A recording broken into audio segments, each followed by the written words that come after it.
شروع اللہ کے نام سے جو بڑا مہربان نہایت رحم والا ہے۔ ہا میم عین سین قاف۔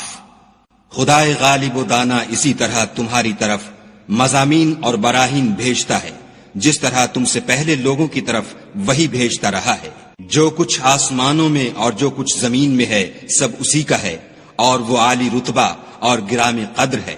قریب ہے کہ آسمان اوپر سے پھٹ پڑیں اور فرشتے اپنے پروردگار کی تعریف کے ساتھ اس کی تسبیح کرتے رہتے، اور جو لوگ زمین میں ہیں ان کے لیے معافی مانگتے رہتے ہیں۔ سن رکھو کہ خدا بخشنے والا مہربان ہے، اور جن لوگوں نے اس کے سوا کارساز بنا رکھے ہیں وہ خدا کو یاد ہیں، اور تم ان پر داروغہ نہیں ہو۔ اور اسی طرح تمہارے پاس قرآن عربی بھیجا ہے تاکہ تم بڑے گاؤں یعنی مکے کے رہنے والوں کو اور جو لوگ اس کے ارد گرد رہتے ہیں ان کو رستہ دکھاؤ، اور انہیں قیامت کے دن کا بھی جس میں کچھ شک نہیں خوف دلاؤ۔ اس روز ایک فریق بہشت میں ہوگا اور ایک فریق دوزخ میں، اور اگر خدا چاہتا تو ان کو ایک ہی جماعت کر دیتا، لیکن وہ جس کو چاہتا ہے اپنی رحمت میں داخل کر لیتا ہے، اور ظالموں کا نہ کوئی یار ہے اور نہ مددگار۔ کیا انہوں نے اس کے سوا کارساز بنائے ہیں؟ کارساز تو خدا ہی ہے، اور وہی مردوں کو زندہ کرے گا، اور وہ ہر چیز پر قدرت رکھتا ہے۔ اور تم جس بات میں اختلاف کرتے ہو اس کا فیصلہ خدا کی طرف سے ہوگا۔ یہی خدا میرا پروردگار ہے، میں اسی پر بھروسہ رکھتا ہوں اور اسی کی طرف رجوع کرتا ہوں۔ آسمانوں اور زمین کا پیدا کرنے والا وہی ہے، اسی نے تمہارے لیے تمہاری ہی جنس کے جوڑے بنائے اور چار پایوں کی بھی جوڑے بنائے، اور اسی طریق پر تم کو پھیلاتا رہتا ہے۔ اس جیسی کوئی چیز نہیں، اور وہ سنتا دیکھتا ہے۔ آسمانوں اور زمین کی کنجیاں اسی کے ہاتھ میں ہیں، وہ جس کے لیے چاہتا ہے رزق فراخ کر دیتا ہے اور جس کے لیے چاہتا ہے تنگ کر دیتا ہے۔ بے شک وہ ہر چیز سے واقف ہے۔ اس نے تمہارے لیے دین کا وہی رستہ مقرر کیا جس کے اختیار کرنے کا نوح کو حکم دیا تھا، اور جس کی اے محمد صلی اللہ علیہ وآلہ وسلم ہم نے تمہاری طرف وہی بھیجی ہے، اور جس کا ابراہیم اور موسیٰ اور عیسیٰ کو حکم دیا تھا، وہ یہ کہ دین کو قائم رکھنا اور اس میں پھوٹ نہ ڈالنا۔ جس چیز کی طرف تم مشرکوں کو بلاتے ہو وہ ان کو دشوار گزرتی ہے۔ اللہ جس کو چاہتا ہے اپنی بارگاہ کا برگزیدہ کر لیتا ہے، اور جو اس کی طرف رجوع کرے اسے اپنی طرف رستہ دکھا دیتا ہے۔ اور یہ لوگ جو الگ الگ ہوئے ہیں تو علم حق آ چکنے کے بعد آپس کی ضد سے ہوئے ہیں، اور اگر تمہارے پروردگار کی طرف سے ایک وقت مقرر تک کے لیے بات نہ ٹھہر چکی ہوتی تو ان میں فیصلہ کر دیا جاتا، اور جو لوگ ان کے بعد خدا کی کتاب کے وارث ہوئے وہ اس کی طرف سے شبہ کی الجھن میں پھنسے ہوئے ہیں۔ تو اے محمد صلی اللہ علیہ وآلہ وسلم اسی دین کی طرف لوگوں کو بلاتے رہنا، اور جیسا تم کو حکم ہوا ہے اسی پر قائم رہنا، اور ان کی خواہشوں کی پیروی نہ کرنا، اور کہہ دو کہ جو کتاب خدا نے نازل فرمائی ہے میں اس پر ایمان رکھتا ہوں، اور مجھے حکم ہوا ہے کہ تم میں انصاف کروں۔ خدا ہی ہمارا اور تمہارا پروردگار ہے، ہم کو ہمارے اعمال کا بدلہ ملے گا اور تم کو تمہارے اعمال کا۔ ہم میں اور تم میں کچھ بحث و تکرار نہیں، خدا ہم سب کو اکٹھا کرے گا اور اسی کی طرف لوٹ کر جانا ہے۔ اور جو لوگ خدا کے بارے میں بعد اس کے کہ اسے مومنوں نے مان لیا ہو جھگڑتے ہیں، ان کے پروردگار کے نزدیک ان کا جھگڑا لغو ہے، اور ان پر خدا کا غضب اور ان کے لیے سخت عذاب ہے۔ خدا ہی تو ہے جس نے سچائی کے ساتھ کتاب نازل کی اور عدل و انصاف کی ترازو، اور تم کو کیا معلوم شاید قیامت قریب ہی آ پہنچی ہو۔ جو لوگ اس پر ایمان نہیں رکھتے وہ اس کے لیے جلدی کر رہے ہیں، اور جو مومن ہیں وہ اس سے ڈرتے ہیں اور جانتے ہیں کہ وہ برحق ہے۔ دیکھو جو لوگ قیامت میں جھگڑتے ہیں وہ پرلے درجے کی گمراہی میں ہیں۔ خدا اپنے بندوں پر مہربان ہے، وہ جس کو چاہتا ہے رزق دیتا ہے، اور وہ زور والا اور زبردست ہے۔ جو شخص آخرت کی کھیتی کا طالب ہو اس کے لیے ہم اس کی کھیتی میں افزائش کریں گے، اور جو دنیا کی کھیتی کا خواستگار ہو اس کو ہم اس میں سے دیں گے، اور اس کا آخرت میں کچھ حصہ نہ ہوگا۔ کیا ان کے وہ شریک ہیں جنہوں نے ان کے لیے ایسا دین مقرر کیا ہے جس کا خدا نے حکم نہیں دیا؟ اور اگر فیصلے کے دن کا وعدہ نہ ہوتا تو ان میں فیصلہ کر دیا جاتا، اور جو ظالم ہیں ان کے لیے درد دینے والا عذاب ہے۔ تم دیکھو گے کہ ظالم اپنے اعمال کے وبال سے ڈر رہے ہوں گے، اور وہ ان پر پڑھ کر رہے گا، اور جو لوگ ایمان لائے اور نیک عمل کرتے رہے وہ بہشت کے باغوں میں ہوں گے۔ وہ جو کچھ چاہیں گے ان کے پروردگار کے پاس موجود ہوگا، یہی بڑا فضل ہے۔ یہی وہ انعام ہے جس کی خدا اپنے بندوں کو جو ایمان لاتے اور عمل نیک کرتے ہیں بشارت دیتا ہے۔ کہہ دو کہ میں اس کا تم سے صلہ نہیں مانگتا، مگر تم کو قرابت کی محبت تو چاہیے، اور جو کوئی نیکی کرے گا ہم اس کے لیے اس میں ثواب بڑھائیں گے، بے شک خدا بخشنے والا قدردان ہے۔ کیا یہ لوگ کہتے ہیں کہ پیغمبر نے خدا پر جھوٹ باندھ لیا ہے؟ اگر خدا چاہے تو اے محمد صلی اللہ علیہ وآلہ وسلم تمہارے دل پر مہر لگا دے، اور خدا جھوٹ کو نابود کرتا اور اپنی باتوں سے حق کو ثابت کرتا ہے، بے شک وہ سینے تک کی باتوں سے واقف ہے۔ اور وہی تو ہے جو اپنے بندوں کی توبہ قبول کرتا اور ان کے قصور معاف فرماتا ہے، اور جو تم کرتے ہو سب جانتا ہے۔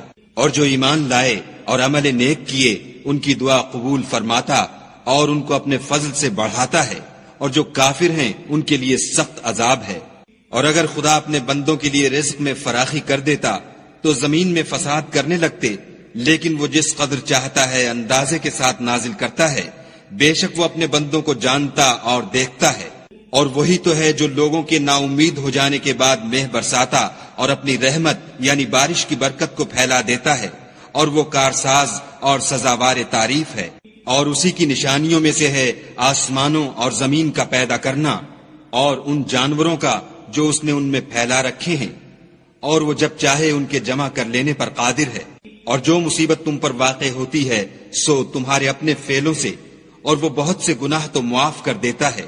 اور تم زمین میں خدا کو عاجز نہیں کر سکتے، اور خدا کے سوا نہ تمہارا کوئی دوست ہے اور نہ مددگار۔ اور اسی کی نشانیوں میں سے سمندر کے جہاز ہیں جو گویا پہاڑ ہیں۔ اگر خدا چاہے تو ہوا کو ٹھہرا دے اور جہاز اس کی سطح پر کھڑے رہ جائیں۔ تمام صبر اور شکر کرنے والوں کے لیے ان باتوں میں قدرت خدا کے نمونے ہیں۔ یا ان کے اعمال کے سبب ان کو تباہ کر دے اور بہت سے قصور معاف کر دے، اور انتقام اس لیے لیا جائے کہ جو لوگ ہماری آیتوں میں جھگڑتے ہیں وہ جان لیں کہ ان کے لیے خلاصی نہیں۔ لوگوں، جو مال و متاع تم کو دیا گیا ہے وہ دنیا کی زندگی کا ناپائیدار فائدہ ہے، اور جو کچھ خدا کے ہاں ہے وہ بہتر اور قائم رہنے والا ہے، یعنی ان لوگوں کے لیے جو ایمان لائے اور اپنے پروردگار پر بھروسہ رکھتے ہیں، اور جو بڑے بڑے گناہوں اور بے حیائی کے کاموں سے پرہیز کرتے ہیں، اور جب غصہ آتا ہے تو معاف کر دیتے ہیں، اور جو اپنے پروردگار کا فرمان قبول کرتے ہیں اور نماز پڑھتے ہیں اور اپنے کام آپس کے مشورے سے کرتے ہیں، اور جو مال ہم نے ان کو عطا فرمایا ہے اس میں سے خرچ کرتے ہیں۔ اور برائی کا بدلہ تو اسی طرح کی برائی ہے، مگر جو درگزر کرے اور معاملے کو درست کر دے تو اس کا بدلہ خدا کے ذمے ہے۔ اس میں شک نہیں کہ وہ ظلم کرنے والوں کو پسند نہیں کرتا۔ اور جس پر ظلم ہوا ہو اگر وہ اس کے بعد انتقام لے تو ایسے لوگوں پر کچھ الزام نہیں۔ الزام تو ان لوگوں پر ہے جو لوگوں پر ظلم کرتے ہیں اور ملک میں ناحق فساد پھیلاتے ہیں، یہی لوگ ہیں جن کو تکلیف دینے والا عذاب ہوگا۔ اور جو صبر کرے اور قصور معاف کر دے تو یہ ہمت کے کام ہیں۔ والذین اذا اصابهم البغی هم ينتصرون، اور جو ایسے ہیں کہ جب ان پر ظلم و تعدی ہو تو مناسب طریقے سے بدلہ لیتے ہیں۔ وجزاء سیئۃ سیئۃ مثلها فمن عفا واصلح فاجره على الله انه لا يحب الظالمین۔ اور جس شخص کو خدا گمراہ کرے تو اس کے بعد اس کا کوئی دوست نہیں، اور تم ظالموں کو دیکھو گے کہ جب وہ دوزخ کا عذاب دیکھیں گے تو کہیں گے کیا دنیا میں واپس جانے کی کوئی سبیل ہے؟ اور تم ان کو دیکھو گے کہ دوزخ کے سامنے لائے جائیں گے، ذلت سے عاجزی کرتے ہوئے چھپی اور نیچی نگاہ سے دیکھ رہے ہوں گے، اور مومن لوگ کہیں گے کہ خسارہ اٹھانے والے تو وہ ہیں جنہوں نے قیامت کے دن اپنے آپ کو اور اپنے گھر والوں کو خسارے میں ڈالا۔ دیکھو کہ بے انصاف لوگ ہمیشہ کے دکھ میں پڑے رہیں گے، اور خدا کے سوا ان کے کوئی دوست نہ ہوں گے کہ خدا کے سوا ان کو مدد دے سکیں۔ اور جس کو خدا گمراہ کرے اس کے لیے ہدایت کا کوئی رستہ نہیں۔ ان سے کہہ دو کہ قبل اس کے کہ وہ دن جو ٹلے گا نہیں خدا کی طرف سے موجود ہو، اپنے پروردگار کا حکم قبول کرو۔ اس دن تمہارے لیے نہ کوئی جائے پناہ ہوگی اور نہ تم سے گناہوں کا انکار ہی بن پڑے گا۔ پھر اگر یہ منہ پھیر لیں تو ہم نے تم کو ان پر نگہبان بنا کر نہیں بھیجا، تمہارا کام تو صرف احکام کا پہنچا دینا ہے۔ اور جب ہم انسان کو اپنی رحمت کا مزہ چکھاتے ہیں تو اس سے خوش ہو جاتا ہے، اور اگر ان کو انہی کے اعمال کے سبب کوئی سختی پہنچتی ہے تو سب احسانوں کو بھول جاتا ہے۔ بے شک انسان بڑا ناشکرا ہے۔ تمام بادشاہت خدا ہی کی ہے، آسمانوں کی بھی اور زمین کی بھی۔ وہ جو چاہتا ہے پیدا کرتا ہے، جسے چاہتا ہے بیٹیاں عطا کرتا ہے اور جسے چاہتا ہے بیٹے بخشتا ہے، یا ان کو بیٹے اور بیٹیاں دونوں عنایت فرماتا ہے، اور جس کو چاہتا ہے بے اولاد رکھتا ہے، وہ تو جاننے والا اور قدرت والا ہے۔ اور کسی آدمی کے لیے ممکن نہیں کہ خدا اس سے بات کرے مگر الہام کے ذریعے سے یا پردے کے پیچھے سے، یا کوئی فرشتہ بھیج دے تو وہ خدا کے حکم سے جو خدا چاہے القا کرے، بے شک وہ عالی رتبہ اور حکمت والا ہے۔ اور اسی طرح ہم نے اپنے حکم سے تمہاری طرف روح القدس کے ذریعے سے قرآن بھیجا ہے۔ تم نہ تو کتاب کو جانتے تھے اور نہ ایمان کو، لیکن ہم نے اس کو نور بنایا ہے کہ اس سے ہم اپنے بندوں میں سے جس کو چاہتے ہیں ہدایت کرتے ہیں، اور بے شک اے محمد صلی اللہ علیہ وآلہ وسلم تم سیدھا رستہ دکھاتے ہو، یعنی خدا کا رستہ جو آسمانوں اور زمین کی سب چیزوں کا مالک ہے۔ دیکھو سب کام خدا کی طرف رجوع ہوں گے اور وہی ان میں فیصلہ کرے گا۔